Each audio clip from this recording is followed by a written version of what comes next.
from Costello.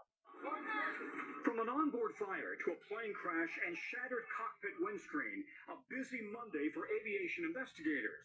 In Hong Kong, an Emirates Air 747 cargo plane arriving from Dubai lost control after landing, crashing through a fence and striking a security vehicle before sliding into the sea. All 4 aircrew members rescued, but 2 people in the car were killed. Meanwhile, over China, fire and smoke pour from an overhead bin after Air China says a lithium-ion battery spontaneously ignited during a flight to Seoul. Flight attendants and passengers smothered the fire as the pilots made an emergency landing in Shanghai. No injuries, but underscoring the global risk posed by lithium-ion batteries and power banks overheating and catching fire. In the U.S., the FAA reports 62 incidents this year through September. People just need to understand the risk associated with those, and in particular, power banks. Investigators also looking into the shattered windshield at 36,000 feet on the United flight diverting to Salt Lake.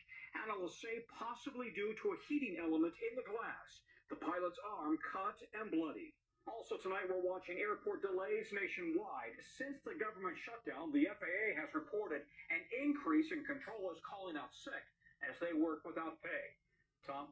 All right, Tom, we thank you. Now to the protest over the high-profile trial of a former deputy accused of killing Sonia Massey. Massey was shot and killed in her own home last year, sparking protests then.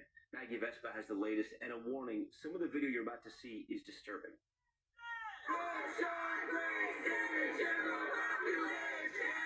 On day 1 of jury selection in former Deputy Sean Grayson's first-degree murder trial, anger outside this Illinois courthouse. I watched the video and I feel like, like the rest of the world feel like it was unjustified.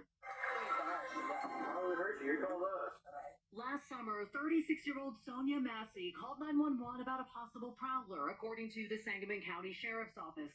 Body cameras captured Deputy Sean Grayson responding to her home.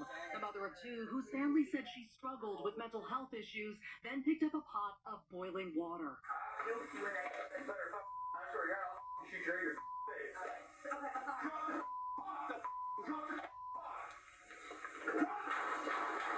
Grayson was fired and pleaded not guilty, saying in court documents he feared for his life. Personnel records later showed he had a history of disciplinary issues at previous police jobs. Grayson faces the possibility of life in prison, his attorney declining to comment to NBC News. The case garnering national attention. The judge moving proceedings to another county. Both sides today grilling potential jurors about their opinions on this video and law enforcement. Legal experts say self-defense may be a tough sell. When it comes to law enforcement, they are trained in how to react in certain circumstances. They're taught de-escalation measures, and that deadly force is the last course of action to take. Jury selection concluding late today with 10 women and 5 men seated, including alternates. Opening statements now set for Wednesday. Tom? Okay, Maggie, thank you. If you have kids or grandkids, you probably have heard of Roblox. It's a popular gaming app among children, and it's increasingly coming under fire, accused of not safeguarding kids from online predators. Tonight, Stephanie Gosk reports Florida's Attorney General is taking serious action against it. Tonight, the children's gaming app Roblox put on notice by Florida's Attorney General. Companies like Roblox have become breeding grounds for predators to get to and have access to our kids. The AG announcing it will issue subpoenas to the company as part of a criminal investigation. We've arrested over 1,000 child predators just this year, and many of these investigations lead right back to Roblox. Among them, 17-year-old Christian Scriven, who pleaded not guilty to adult charges for allegedly convincing children as young as 8 years old to share sexually explicit images. On Roblox, users can chat with each other while they create and play games. According to the Florida's AG, predators often pose as children, sometimes luring victims by paying them with the in-game currency called Robux. The company says it is cooperating with the Florida investigation, adding that it prohibits the sharing of images and video, and it has advanced safety systems to help protect users and remove bad actors. You sent a message and said, well, if I send you like $5 in the digital currency Robux, can you send me just a selfie of yourself? Steve, who asked that we not use his last name, says his 13-year-old son was targeted by a predator on Roblox. It got progressively worse and worse and worse from there.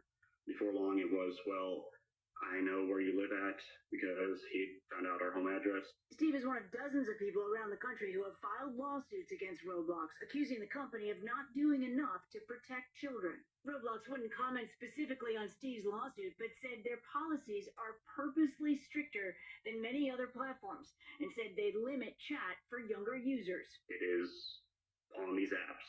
They found like a haven for this kind of thing to happen because anyone can be anyone they want to be. And kids can be easily fooled.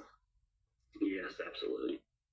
Stephanie joins us live. Stephanie, let's go back to Florida. So what happens to Roblox users in that state? All right, so this is a significant step because it means that Florida is pursuing a criminal investigation, Tom. But tonight, to be clear, there are no charges against Roblox.